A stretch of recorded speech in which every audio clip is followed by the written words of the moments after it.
ನಮಸ್ಕಾರ ವೀಕ್ಷಕರೇ, ಎಲ್ಲರಿಗೂ ಎಡ್ಜಾಯ್ನ್ ಯೂಟ್ಯೂಬ್ ಚಾನಲ್ಗೆ ಸ್ವಾಗತ.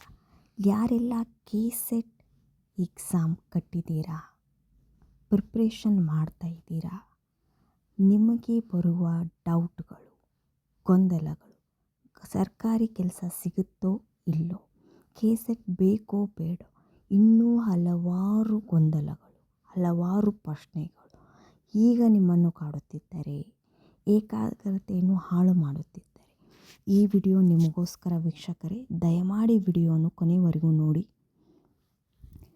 KCET ಕ್ವಾಲಿಫೈಡ್ ಆಗೋದ್ರಿಂದ ಏನು ಯೂಸ್, ಬೇಕಾ, ಕನ್ಫ್ಯೂಷನ್ ಇವೆಲ್ಲ ಹೆಂಗಾಗುತ್ತೆ ಅಂತಂದರೆ, ನಾನು ಎಕ್ಸಾಮ್ ಕಟ್ಟಿದ್ದೀನಿ, ಪ್ರಿಪೇರ್ ಮಾಡ್ತಾ ಇದ್ದೀನಿ, ಆಲ್ರೆಡಿ ಕ್ವಾಲಿಫೈಡ್ ಇರೋರು ಅವರು ಹೇಳ್ತಾರೆ ನಮಗೆ ಜಾಬ್ ಸಿಕ್ಕಿಲ್ಲ, ಏನೂ ಯೂಸ್ ಇಲ್ಲ, KCET ಎಕ್ಸಾಮ್ ಕ್ಯಾನ್ಸಲ್ ಮಾಡಿಬಿಡು, ಬ್ಯಾನ್ ಮಾಡಿಬಿಡು, ಇನ್ನೂ ಹಲವಾರು ಮಾತುಗಳು, ಡೌಟುಗಳು ಬರುತ್ತೆ.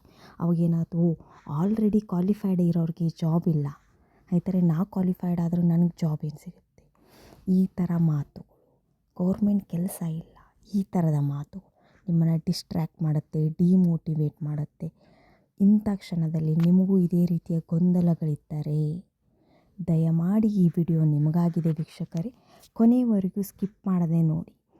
ಈ ಎಲ್ಲ ಗೊಂದಲಗಳಿಗೆ, ಪ್ರಶ್ನೆಗಳಿಗೆ ಉತ್ತರ ಕೊನೆಯಲ್ಲಿ ನಿಮಗೆ ಕ್ಲಾರಿಟಿ ಸಿಗುತ್ತೆ, ಯಾವುದೇ ಕನ್ಫ್ಯೂಷನ್ ಇರೋದಿಲ್ಲ. ಮೊದಲನೇದಾಗಿ ತಿಳಿದುಕೊಳ್ಳೋಣ ವೀಕ್ಷಕರೇ, ಏನಂದರೆ KCET ಎಕ್ಸಾಮ್ ಯಾವ ಕಾರಣಕ್ಕೆ, ನೀವು ಎಕ್ಸಾಮ್ ಕಟ್ಟೋ ಟೈಮ್ನಲ್ಲಿ ಆಲ್ರೆಡಿ ಗೊತ್ತಿರುತ್ತೆ, KCET ಎಕ್ಸಾಮ್ ಒಂದು ಗೌರ್ಮೆಂಟ್ ಎಕ್ಸಾಮ್, ಗೌರ್ಮೆಂಟ್ ಕಂಡಕ್ಟ್ ಮಾಡುವ ಎಕ್ಸಾಮ್. ಇದನ್ನು ನಾನು ಬರೆದು ಪಾಸಾದರೆ ನನಗೆ ಯಾವುದೇ ರೀತಿಯ ಗೌರ್ಮೆಂಟ್ ಕೆಲಸ ಸಿಗೋದಿಲ್ಲ. ಡೈರೆಕ್ಟ್ ಗೌರ್ಮೆಂಟ್ ಎಕ್ಸಾಮ್ ಯಾವುದೇ ಗೌರ್ಮೆಂಟ್ ನೌಕರಿ ಸಿಗೋದಿಲ್ಲ. ಹಾಗಿದ್ರೆ KCET ಏನು? ನಿಮಗೆಲ್ಲರಿಗೂ ಗೊತ್ತಿರೋ ಹಾಗೆ ಅಸಿಸ್ಟೆಂಟ್ ಪ್ರೊಫೆಸರ್ ಎಕ್ಸಾಮ್ ಏನಿರುತ್ತೆ ಅದನ್ನು ನಡೀತೈತೆ. ಆ ಎಕ್ಸಾಮ್ ಬರೋದು ಪಾಸಾದರೆ ನಿಮಗೆ ಗೌರ್ಮೆಂಟ್ ಜಾಬ್ ಸಿಗುತ್ತೆ. ಬಟ್ ಆ ಎಕ್ಸಾಮ್ ಯಾರಿಗೆಲ್ಲ ಬರೆಯೋಕ್ಕೆ ಸಾಧ್ಯ? ನಾ PG ಮುಗಿಸಿದ್ದೀನಿ, ಬಟ್ ನನಗೆ ಎಕ್ಸಾಮ್ ಬರೆಯೋಕ್ಕೆ ಅವಕಾಶ ಇರೋದಿಲ್ಲ. ಯಾರೆಲ್ಲ ಎಕ್ಸಾಮ್ ಬರೀತಾರೆ ಅಂದರೆ PhD ಆಗಿರೋರು, KCET ಆಗಿರೋರು, UGC ನೆಟ್ ಆಗಿರೋರಿಗೆ ಮಾತ್ರ ಅಸಿಸ್ಟೆಂಟ್ ಪ್ರೊಫೆಸರ್ ಎಕ್ಸಾಮ್ ಬರೆಯೋಕ್ಕೆ ಸಾಧ್ಯ ಇದೆ. ಸೊ KCET ಯಾವುದಕ್ಕೆ ಇಂಪಾರ್ಟೆಂಟ್ ಅನ್ನೋದು ಫಸ್ಟ್ ಪಾಯಿಂಟ್ ಇಲ್ಲೇ. ನೀವು ಅಸಿಸ್ಟೆಂಟ್ ಪ್ರೊಫೆಸರ್ ಎಕ್ಸಾಮ್ ಬರೀಬೇಕು ಅಂದ್ಕೊಂಡಿದ್ದೀರಾ, ಈ ಎಕ್ಸಾಮ್ ನಿಮಗೆ ಬೇಕೇ ಬೇಕು, ಫಸ್ಟ್ ಪಾಯಿಂಟ್. ಇನ್ನು ಸೆಕೆಂಡ್ ಏನಪ್ಪ ಅಂತಂದರೆ, PhD ಯಾರಾದರೂ ಮಾಡಬೇಕಂತಿದ್ದೀರಾ ಅವರಿಗೆ ನೀವು PhD ಎಂಟ್ರೆನ್ಸ್ ಎಕ್ಸಾಮ್ ಕ್ಲಿಯರ್ ಮಾಡ್ಕೋಬೇಕು ಒಂದು, ಅಥವಾ ನೀವು KCET ಅಥವಾ UGC ನೆಟ್ ಕ್ವಾಲಿಫೈ ಆದರೆ ನೀವು ಇಂಟರ್ವ್ಯೂ ಇರುತ್ತೆ, ಪಾಸ್ ಆದರೆ ನೀವು PhD ಮಾಡ್ಬೋದು. ಇದು ಎರಡನೇ ಮುಖ್ಯ ವಿಚಾರ. ಓಕೆ, ಈಗ ಕೆಲವೊಂದಿಷ್ಟು ಜನ ಕೇಳ್ತಾರೆ, ಅಯ್ಯೋ ನಮಗೆ PhD ಮಾಡೋ ಇಂಟ್ರೆಸ್ಟೇ ಇಲ್ಲ, ಸೊ ಈ ಥರ KCET ಬೇಡ ಬಿಡಿ. ಇನ್ನೂ ಒಂದಿಷ್ಟು ಜನ ಅಂತಾರೆ, ಅಯ್ಯೋ ಅಸಿಸ್ಟೆಂಟ್ ಪ್ರೊಫೆಸರ್ ಎಕ್ಸಾಮ್ ಕಾಲೇ ಆಗೋದಿಲ್ಲ, KCET ಕ್ವಾಲಿಫೈ ಮಾಡೋದ್ರೂ ಏನು ಯೂಸ್. ಇಲ್ಲಿ ಒಂಥರ. ಈಗ ನೋಡಿ, ಒಂದೊಂದಕ್ಕೆ ಉತ್ತರ ಕೊಟ್ಕೋತಾ ಹೋಗೋಣ. ಮೊದಲನೇದಾಗಿ, ಯಾರಿಗೆಲ್ಲ ಟೀಚಿಂಗ್ ಫೀಲ್ಡ್ನಲ್ಲಿ ಮುಂದುವರಿಬೇಕಂತಿದ್ದೀರಾ, ಟೀಚಿಂಗ್ ಫೀಲ್ಡನ್ನು ಮುಂದೆ ಪ್ರೊಫೆಷನ್ ಅಂತ ಮಾಡ್ಕೋಬೇಕಂತಿದ್ದೀರಾ, ಟೀಚಿಂಗ್ ಫೀಲ್ಡು ಬರಬೇಕಂತಿದ್ದೀರಾ, ಅಂಥವರಿಗೆಲ್ಲರಿಗೂ KCETಗೆ ಅವಶ್ಯಕತೆ ಬಹಳ ಮುಖ್ಯ. ನೀವು ಟೀಚಿಂಗ್ ಫೀಲ್ಡ್ನಲ್ಲಿ ಇರ್ತೀರಾ ಅಂತಂದರೆ ಮುಂದೆ ಅಸಿಸ್ಟೆಂಟ್ ಪ್ರೊಫೆಸರ್ ಎಕ್ಸಾಮ್ ಬರುತ್ತೋ ಬಿಡುತ್ತೋ, ಕ್ವಾಲಿಫೈ ಆಗ್ತಿರೋ ಸೆಕೆಂಡರಿ. ಟೀಚಿಂಗ್ ಫೀಲ್ಡ್ನಲ್ಲಿ ಇರ್ತೀರಾ ಅಂತಂದರೆ ಕ್ವಾಲಿಫಿಕೇಷನ್ UGC ನೆಟ್ KCET ಆಗಿರಬೇಕು, ಭಾಳ ಇಂಪಾರ್ಟೆಂಟ್ ಆಗುತ್ತೆ. ಮುಂದಿನ PhD ಕೂಡ ಅನಿವಾರ್ಯವಾಗುತ್ತೆ. ಸೊ ಇದೆಲ್ಲ ಆಯಿತು.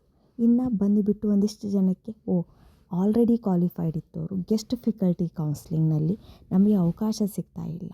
ಕ್ವಾಲಿಫೈಡ್ ಇರೋರು ಹೊರಗಡೆ ಇದ್ದೀರಾ, ಕ್ವಾಲಿಫೈ ಇಲ್ಲದೇ ಇರೋಲ್ಲ ಒಳಗಡೆ ಇದ್ದಾರೆ. ಅದೊಂದು ಗೆಸ್ಟ್ ಫ್ಯಾಕಲ್ಟಿಯಲ್ಲಿ ಇಲ್ಲೊಂದು ಯುದ್ಧ ಇದೆ, ಅಲ್ಲಿ ಕೋರ್ಟಿನಲ್ಲಿ ಅದು ಡಿಸ್ಕಷನ್ ನಡೀತಾ ಇದೆ. ಇನ್ನೊಂದು ಏನಪ್ಪ ಅಂತಾರೆ, KCET ಯಾವ ಕಾರಣಕ್ಕೆ ಮುಖ್ಯ ಆಗುತ್ತೆ ಅನ್ನೋದು ಇಂಪಾರ್ಟೆಂಟ್. ಈಗ ಒಂದೊಂದಾಗಿ ನಾನು ಹೇಳ್ಕೊತಾ ಹೋಗ್ತೀನಿ. ಅಸಿಸ್ಟೆಂಟ್ ಪ್ರೊಫೆಸರ್ ಬಗ್ಗೆ ಮಾತಾಡೋದಾದರೆ, ಮುಂದಿನ ವರ್ಷ ಅಸಿಸ್ಟೆಂಟ್ ಪ್ರೊಫೆಸರ್ಗೆ ಕಾಲ್ ಆಗ್ತಾ ಇದೆ ವೀಕ್ಷಕರೇ. ಕಂಪಲ್ಸರಿ ಮುಂದಿನ ವರ್ಷ ಅಸಿಸ್ಟೆಂಟ್ ಪ್ರೊಫೆಸರ್ ಎಕ್ಸಾಮ್ ಕಾಲ್ ಆಗ್ತಾ ಇದೆ. ಸೊ ಈಸೇ ನೀವು ಎಕ್ಸಾಮ್ ಕ್ವಾಲಿಫೈ ಆದರೆ ನೆಕ್ಸ್ಟ್ ಟೈಮ್ ನೀವು ಎಕ್ಸಾಮ್ ಬರೆಯೋಕ್ಕೆ ಅರ್ಹರಾಗ್ತೀರಾ. ಯಾಕಂದರೆ ಈ ವರ್ಷದಿಂದ ಮುಂದಿನ ವರ್ಷದೊಳಗೆ PhD ಬರೋದಿಲ್ಲ, 3 ವರ್ಷ ಬೇಕು PhDಗೆ. ಸೊ ಬಟ್ ನೀವು KCET ಕ್ವಾಲಿಫೈಡ್ ಆದರೆ ಆ ಎಕ್ಸಾಮ್ ನೀವು ಬರೆಯಬಹುದು. ಸೊ ಒಂದು ಅನಿವಾರ್ಯತೆ, KCETನ ನೀಡ್ ಏನಿದೆ, ಸೆಕೆಂಡ್ ಪಾಯಿಂಟ್ ಬಂದುಬಿಟ್ಟು ಪಿ ಎಚ್ ಡಿ. ಸೊ ಮುಂದಿನ ದಿನಗಳಲ್ಲಿ ಪಿ ಎಚ್ ಡಿ ಕಂಪಲ್ಸರಿ ಆಗಿಬಿಡುತ್ತೆ. ಸೊ ಈಗ ಇನ್ನು ಅಷ್ಟು ಕಾಂಪಿಟೇಷನ್ ಇಲ್ಲ, ಬಟ್ ಬರುವ ದಿನಗಳಲ್ಲಿ ಪಿ ಎಚ್ ಡಿ ಕಂಪಲ್ಸರಿ ಆಗುತ್ತೆ. ಸೊ ಟೀಚಿಂಗ್ ಫೀಲ್ಡವರಿಗೆ ಪಿ ಎಚ್ ಡಿ ಕಂಪಲ್ಸರಿ ಆಗೇ ಆಗುತ್ತೆ. ಸೊ ಕ್ವಾಲಿಫೈ ಮಾಡ್ಕೋಬೇಕು. ಇನ್ನು ಸೆಕೆಂಡ್, ಪಿ ಎಚ್ ಡಿ ಕ್ವಾಲಿಫಿಕೇಷನ್ನೇ ನಂದು ಆಲ್ರೆಡಿ ಐತೆ ಬಿಡ್ರಿ. ಎಸ್, ನಿಮಗೆ ಯಾಕಂದರೆ ಒಂದು ಫೀಲ್ಡ್ನಲ್ಲಿ ಪಿ ಎಚ್ ಡಿಗೆ ಅದರದ್ದೇ ಆದ ಮಾನ್ಯತೆ ಇದೆ. KCET ನೆಟ್ UGC ನೆಟ್ಗೆ ಅದರದ್ದೇ ಆದ ವ್ಯಾಲ್ಯೂ ಇದೆ. ಇದು ಕೂಡ ಇರಬೇಕು, ಅದು ಕೂಡ ಇರಬೇಕು. ಸೊ ಭಾಳಷ್ಟು ಇಂಪಾರ್ಟೆಂಟ್ ಆಗುತ್ತೆ.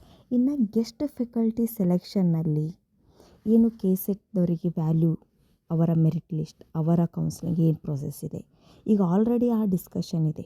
ಫಸ್ಟ್ ಪ್ರಿಯಾರಿಟಿ ಕ್ವಾಲಿಫೈಡ್ ಇದ್ದವ್ರಿಗೆ ಕೊಟ್ಟು ನೆಕ್ಸ್ಟ್ ಕ್ವಾಲಿಫೈಡ್ ಇಲ್ಲದೇ ಇರೋರಿಗೆ ಅಂತ ಡಿಸ್ಕಷನ್ನು, ಅದರದ್ದೇ ಆದ ಲಿಸ್ಟ್ ಸಪ್ರೇಟ್ ಪ್ರಿಪೇರ್ ಆಗಿ ಆಲ್ಮೋಸ್ಟ್ ಕೌನ್ಸಿಲಿಂಗ್ ತನಕ ಹೋಗಿನೂ ಕ್ಯಾನ್ಸಲ್ ಆಗಿರೋದಿದೆ. ಸೊ ಮುಂದಿನ ದಿನಗಳಲ್ಲಿ ಕ್ವಾಲಿಫೈಡ್ ಇದ್ದವ್ರನ್ನ ಫಸ್ಟ್ ಕೌನ್ಸಿಲಿಂಗ್ ಮಾಡಿದರೆ, ನೀವು ಸೆಲೆಕ್ಟ್ ಆಗಿದ್ದರೆ ನೀವು ಅಪ್ಲೈ ಮಾಡ್ತೀರಾ. ನೀವು ಎಕ್ಸಾಮ್ ಸೆಲೆಕ್ಷನ್ ಆಗಿರಲೇ ಇಲ್ಲ ಅಂತಂದರೆ ನೀವು ಅಪ್ಲೈ ಮಾಡೋಕ್ಕೆ ಸಾಧ್ಯನೇ ಇಲ್ಲ. ಸೊ ಇದು ಬಹಳ ಇಂಪಾರ್ಟೆಂಟ್, ಕ್ವಾಲಿಫೈ ಮಾಡಲೇಬೇಕು. ಇನ್ನೂ ಒಂದು ಏನು ಹೇಳೋದಪ್ಪ ಅಂತಂದರೆ, KCET ಎಕ್ಸಾಮ್ ಕ್ಯಾನ್ಸಲ್ ಮಾಡೋದು ನೋ, KCET ಎಕ್ಸಾಮು ಕ್ಯಾನ್ಸಲ್ ಮಾಡೋಕ್ಕಾಗಲ್ಲ, ಬ್ಯಾನ್ ಮಾಡೋಕ್ಕಾಗಲ್ಲ. ಎಸ್, KCET ಏನಪ್ಪ ಅಂದರೆ KCET ಹೆಸರು ಬದಲಾವಣೆ ಆಗ್ಬೋದು, ಬಟ್ ಎಕ್ಸಾಮ್ಗಳು ಈ ಥರದ ಕ್ವಾಲಿಫಿಕೇಷನ್ ಎಕ್ಸಾಮ್ಗಳು ಇರುತ್ತೆ. ಆದರೆ ಇನ್ನೊಂದೇನೆಂದರೆ KCETನ ಮೀರಿ KCET 2, KCET 3 ಬಂದರೂ ಬರ್ಬೋದು. ಯಾಕಂದರೆ ಮುಂಚೆ ಬರೀ TET ಇತ್ತು, ಅದ ನಂತರ HSTR, GPSTR ಹೇಗೆ ಬಂದು ಕಾಂಪಿಟೇಷನ್ ಹೆಚ್ಚಾಗುತ್ತಾ ಹೋಗುತ್ತದೆ. ಬರ್ತಾ ಎಲ್ಲ ಕಡೆ ಮಿನಿಮಮ್ PG, KCET, ನೆಟ್ಟು, PhD ಬೇಕೇ ಬೇಕ್ರಿ, ಅವು ಯಾವುವು ಇರಲಿಲ್ಲ ಅಂದ್ರೆ ನಡೆಯಲ್ಲ ಅಂತ ಹೇಳ್ಬಿಡ್ತಾರೆ. ಸೊ ಇನ್ನೊಂದು ಇಷ್ಟೇ ಜನ ಹೇಳ್ತಾರೆ, ಅಯ್ಯೋ ನನಗೇನು PhD ಬೇಡ ಬಿಡಿ, ಅಸಿಸ್ಟೆಂಟ್ ಪ್ರೊಫೆಸರು, ಗೆಸ್ಟ್ ಫ್ಯಾಕಲ್ಟಿ ಯಾವ ಬೇಡ, ನಾನು ಪ್ರೈವೇಟ್ ಕಾಲೇಜ್ನಲ್ಲಿ ವರ್ಕ್ ಮಾಡ್ತಾಯಿದ್ದೆ. ಸೊ ಎಲ್ಲರಿಗಿಂತ ಜಾಸ್ತಿ ಆ ಪ್ರೈವೇಟ್ ಕಾಲೇಜ್ನಲ್ಲಿ ಈ KCETಗಳ ಬೇಕಾಗುತ್ತೆ. ಅಲ್ಲಿ ಹೇಗಿರುತ್ತೆ ಅಂತಂದರೆ ನಿಮ್ಮ ಇಂಪ್ರೂವ್ಮೆಂಟ್, KCET, PhD, ಯಾಕಂದರೆ ನಿಮ್ಮ ಸ್ಯಾಲ್ರಿ ಇನ್ಕ್ರಿಮೆಂಟ್, ಪ್ರಮೋಷನ್ ಎಲ್ಲವೂ ಕೂಡ ಇಂತಹ ಕ್ವಾಲಿಫಿಕೇಷನ್ಗಳಿಗೆ ವ್ಯಾಲ್ಯೂ ಇರುತ್ತೆ. ಸೊ ಯಾರೆಲ್ಲ ಹೇಳ್ತಿರ್ತಾರೆ KCET ಕ್ವಾಲಿಫೈಡ್ ಆದರೆ ಯೂಸ್ ಇಲ್ಲ, ಏನೂ ಬರೋಲ್ಲ, PhD ಅವಕಾಶ ಸಿಗಲ್ಲ. ಎಸ್ ವೀಕ್ಷಕರೇ, ವರ್ಷದಲ್ಲಿ 2 ಬಾರಿ PhD ಎಂಟ್ರೆನ್ಸನ್ನು ಕಾಲ್ ಮಾಡ್ತಿರ್ತಾರೆ. ಸೊ 2 ಬಾರಿ PhD ಅಡ್ಮಿಷನ್ಗೆ ಅವಕಾಶ ಇರುತ್ತೆ. ಆಮೇಲೆ ನಿಮಗೆ ಮುಂಚೆ ಹೇಳಿದಾಗೆ ಮುಂದಿನ ವರ್ಷದಲ್ಲಿ ಖಂಡಿತವಾಗಿಯೂ ಅಸಿಸ್ಟೆಂಟ್ ಪ್ರೊಫೆಸರ್ ಎಕ್ಸಾಮ್ ಕಾಲ್ ಆಗೋದಿದೆ. ಅದರಲ್ಲಿ ಯಾವುದೇ ರೀತಿ ಗೊಂದಲ ಇಲ್ಲ. ಯಾರು ರೆಗ್ಯುಲರ್ ಆಗಿ ನ್ಯೂಸ್ಗಳನ್ನು ನೋಡ್ತಾ ಇರ್ತೀರ, ಡಿಸ್ಕಷನ್ಗಳನ್ನು ನೋಡ್ತಾ ಇರ್ತೀರ, ಅಸಿಸ್ಟೆಂಟ್ ಪ್ರೊಫೆಸರ್ ಎಕ್ಸಾಮ್ ಕಾಲ್ ಮಾಡೋರಿದ್ದಾರೆ ಅಂತ ಬಹಳಷ್ಟು ಸುದ್ದಿಗಳು ಇವೆ. ಇನ್ನು ಗೆಸ್ಟ್ ಫ್ಯಾಕಲ್ಟಿ ಅಂತ ಬಂದಾಗ ಅಲ್ಲಿ ಕೂಡ ಮುಂದಿನ ವರ್ಷದಲ್ಲಿ ಬದಲಾವಣೆ ಆಗೋ ಸಾಧ್ಯತೆ ಇದೆ.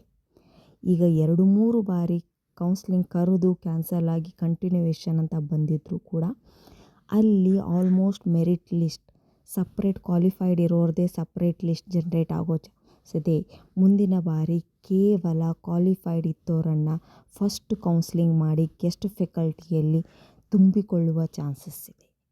ಸೊ KCET ಆದರೆ ಏನು, ಕ್ವಾಲಿಫೈಡಿಗೆ ಎಕ್ಸಾಮ್ ಕಟ್ಟಿದಾಯಿತು, ಏನು ವ್ಯಾಲ್ಯೂ ಇಲ್ಲ, ಬೇಡ.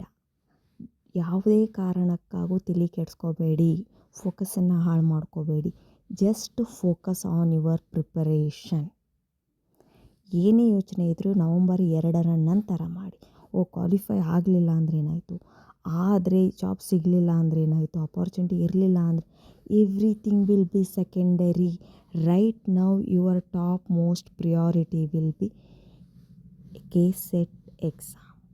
ನೀಟಾಗಿ ಪ್ರಿಪೇರ್ ಆಗಿ, ಯಾವುದಕ್ಕೂ ಡೈವರ್ಟ್ ಆಗಬೇಡ್ರಿ, ತಲೆ ಕೆಡಿಸ್ಕೋಬೇಡ್ರಿ. Focus fully on your KCET exam.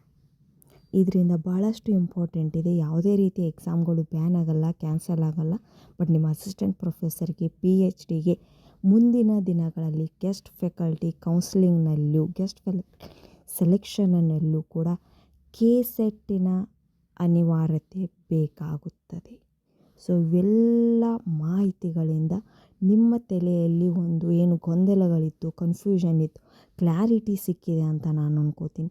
ದಯಮಾಡಿ ವೀಕ್ಷಕರೇ ಎಲ್ಲ ಗೊಂದಲಗಳನ್ನು ಸೈಡಿಗೆ ಹಾಕಿ just focus on your KCET preparation. So ನಾವು ಇದೇ ರೀತಿ KCET ಮೋಟಿವೇಶನ್ ಮಾಡುವಂಥ ವಿಡಿಯೋಗಳನ್ನು ತರ್ತಾ ಇದ್ದೆ. ದಯಮಾಡಿ ಯಾರೆಲ್ಲ ಕೆ ಸೆಟ್ ಎಕ್ಸಾಮ್ ಕೊಟ್ಟಿದ್ದಾರೆ ಅವರ ಜೊತೆ ಈ ವಿಡಿಯೋಗಳನ್ನು ಶೇರ್ ಮಾಡಿ. Like, share, subscribe.